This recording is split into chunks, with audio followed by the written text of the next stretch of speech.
তো আমার ছেলে আজকে নিজের হাতে বানাবে শর্ট টোস্ট। তো মাখন টোস্ট বা বাটার টোস্ট এটা বলেন, কিন্তু বাড়িতে যে সর আছে, দুধের সর তুলে রাখা হয়, সেই সরেরই আজকে টোস্ট বানাবে। আর ওটা খেতে দারুণ হয়।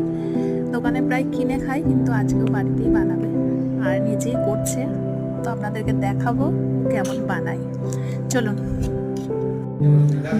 তো এবারে রুটিগুলো ঠিক মতো কাটা হয়ে গেছে।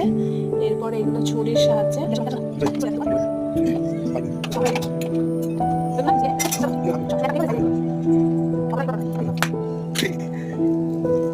তো রুটিটা সেঁকে নিচ্ছে ভালো করে। একটু একটু ফ্লেমটা কম কর, পুড়ে যাবে। তো এইভাবে সবকটা রুটি সেঁকে নেব। শর্ট টোস্ট তো এই যে কমপ্লিট হয়ে গেছে। তো ওই বানিয়েছে, কেমন হয়েছে অবশ্যই জানাবেন।